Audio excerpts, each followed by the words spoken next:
At 1 o'clock in the afternoon, a baker slid 81 loaves of bread into his oven.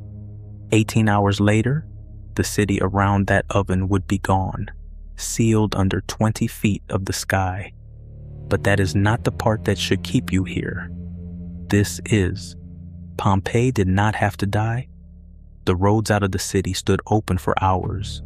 Most of its people, thousands of them, walked through those open gates and lived. The 2,000 who didn't were not trapped. No one locked them in.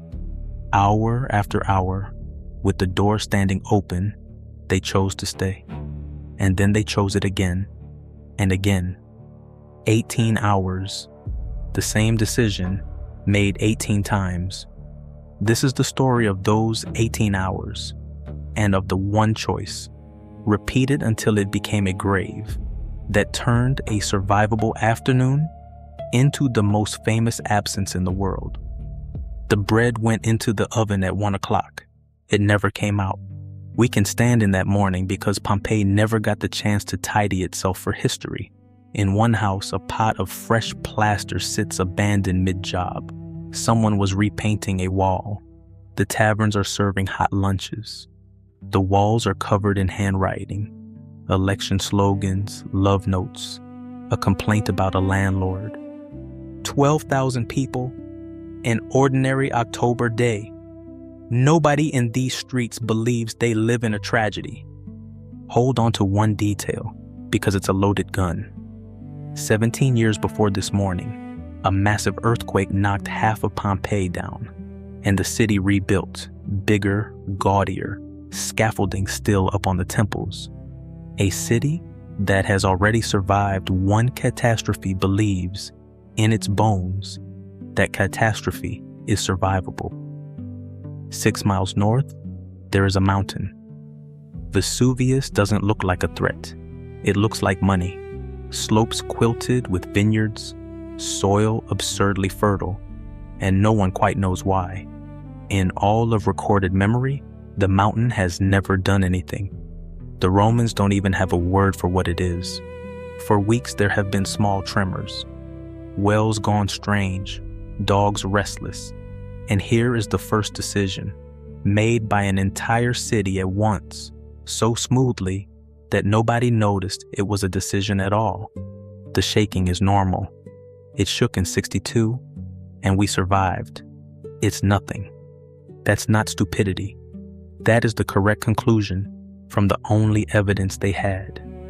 You cannot fear a thing you have no word for. At 1 o'clock, the loaves go in, and at that same hour, the top of the mountain ceases to exist. A crack, sharper than thunder, with a snap in it. The ground bucks. Birds go up everywhere at once, and the people of Pompeii look north and see something no Roman has ever seen. A column of gray rising off the mountain, too solid for smoke, too muscular. It climbs, punching through its own ceiling, until it stands roughly 20 miles high, into the stratosphere. And then it hits the wind and unfurls sideways, like the crown of an enormous pine. We have that description because someone wrote it down. Across the bay, a 17-year-old boy is watching, and he takes notes. His name is Pliny the Younger, and his is the only surviving eyewitness account.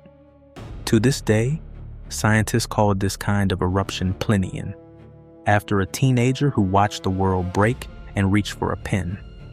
Now put yourself in those streets. The column is up. The light is changing. What do? Here's what the evidence says they did. They watched. They stood in doorways and pointed, because it was, and there is no other honest word for it, magnificent, terrifying, and 6 miles away. That's the decision again. It's far away. Let's wait and see. Then it began to snow. It came down gray-white and weightless, warm little stones pattering off the roof tiles like hail that had forgotten how to be cold. Pumice, rock so full of gas that it floats. The first pieces were the size of peas. People laughed. Children picked them up. But pumice falling at that rate is the mountain relocating itself onto your city by the 100 tons, hour after hour. At its peak, the eruption is throwing more than 1 million tons of rock into the sky every second. The wind blows south. Pompeii sits south. By 3 o'clock, the cloud has swallowed the sun, and the city in early afternoon is lighting its lamps. By 4, the streets are filling like a snowstorm, rising 6 inches every hour. And now every household in Pompeii holds a meeting. You have been in this meeting. It is the same meeting every family has ever held in the path of every hurricane. Should we go? Go where? In this? Indoors is safer. And leave the house? Leave the shop? Everything we own is here. It has to stop soon. Storms stop. Everything stops. Every line of that is sensible. Their whole civilization's experience said the same thing. Shelter, wait, endure. Storms peak and pass. The mountain was not a storm. The pumice would fall for 18 hours, almost without a break. And every hour they waited, the streets got deeper, the roofs got heavier, the dark got thicker. The ones who lived most of the city were the ones who made the uncomfortable choice inside this window. They tied pillows over their heads against the falling stones. We know that detail from Pliny. And they walked out into the gray rain, leaving doors unlocked and bread in the oven. And they lived. The afternoon was the door. It stood open for hours. And in house after house, people looked at the door and chose the roof. Do the arithmetic with me, because the arithmetic is the murderer in this part of the story. 1 pumice stone is a toy, but by evening there is a foot of it on every flat surface in Pompeii, tons of dead weight. And some of what falls now is fist-sized, dense, lethal. The roofs begin to speak. Beams groan.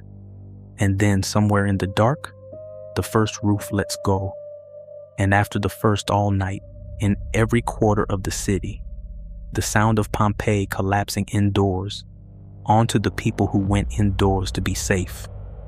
This is the cruelest mechanism of the whole night. The shelter was the trap. Every storm survival instinct these people had said, get under cover. And the cover itself was filling, pound by pound, with the sky. And here is the detail I think about most. The people of Pompeii did not panic. They problem solved. Excavators found furniture stacked against doors. They found people who had climbed to upper floors as the pumice sealed the lower ones, rising room by room as the city filled around them like an hourglass. They were brave and ingenious all night long, inside a problem with only one solution. And the solution was the door they had declined all afternoon. There is a name for what was happening in their minds. We coined it 20 centuries later, after watching people do the exact same thing in hurricanes and fires and floods. Normalcy bias. The brain's stubborn refusal to believe that the ordinary world can actually end. And it works that way because for 200,000 years, it was the winning bet. Almost every alarm in a human life is false. Almost every storm passes. The people of Pompeii weren't fools. They were running ancient, usually correct software. The same software is running in your head right now. Around midnight, 2 things happen. Across the bay, Pliny's uncle, the admiral of the Roman fleet, launches warships toward the eruption, answering a desperate letter from a woman trapped on the coast. It is history's first recorded large-scale rescue operation, and it fails. The sea near Pompeii is paved shut with floating pumice. His helmsman begs him to turn back. He answers with a line Romans would quote for centuries. Fortune favors the brave, lands further south, and by morning the mountain will have killed him too. Mark what that means. By midnight, the harbor no longer exists. The window was the afternoon roads, and it is now nearly shut. And inside the mountain, the column, miles high, held up by sheer thrust, begins to falter, a column like that has only two states, rising or falling. There is no gentle third option. When it falls, it pours down the mountain as a current, superheated gas and ash, several hundred degrees, moving faster than a car on a highway. You cannot outrun it. You cannot shelter from it. Your only defense is to have left yesterday. In the small hours, the first of these surges buries the neighboring town of Herculaneum. Hundreds of people waiting for rescue in the boat sheds along the beach. It is over in moments. Pompeii doesn't know. Pompeii is 6 miles of darkness away. And cruelly, in the deep night, the pumice fall over Pompeii slackens. The hammering eases. And we know from where the bodies lie what that pause did. It pulled people out of cover, back into the streets, back for hidden coins, and for keys. Keys. Think about what a key means. A key means, I am coming back. The pause was not mercy. The pause was an intake of breath. The sun rises somewhere above the cloud, and Pompeii never sees it. Through the last hours of the night, each collapse of the column sends a surge farther than the last. One stops just short of the city's north wall, just short. There were people alive inside the walls for that one, close enough to hear it arrive. And the casts tell us the most haunting fact of all 18 hours. The final 2,000 were in motion at the end, on the roads, in groups, carrying lamps, carrying bread, carrying keys, moving at last away from the mountain toward the gates and the open country.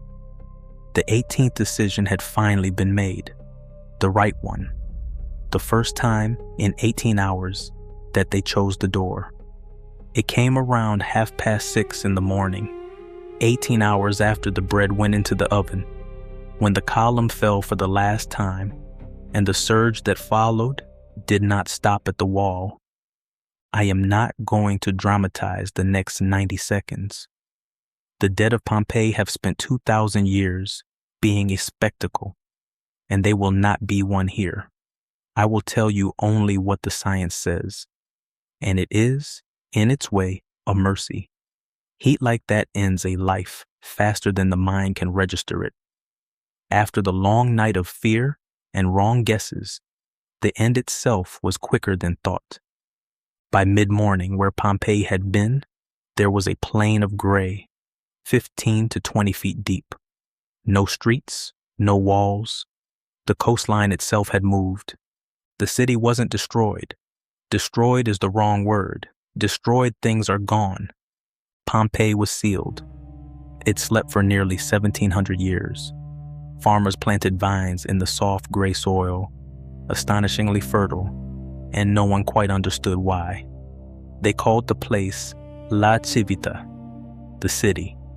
They no longer knew which one.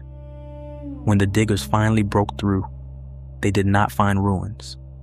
Ruins are what time makes, and time had been locked out.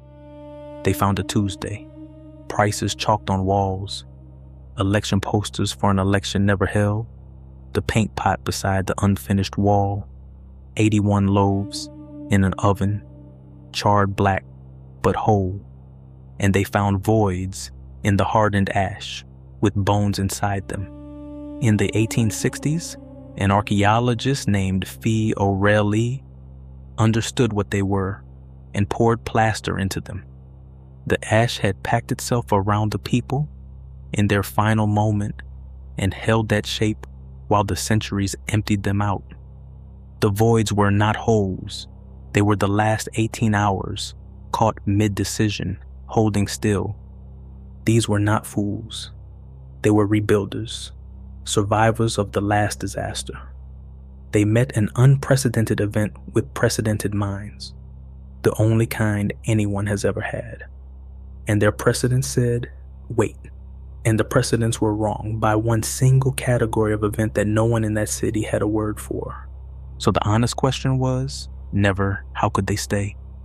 The honest question is the one you already know how to answer, because you have answered it before, in small ways, more times than you can count. What column is rising right now, 6 miles from you? Beautiful, distant, surely someone else's problem. While you stand in the doorway, watching.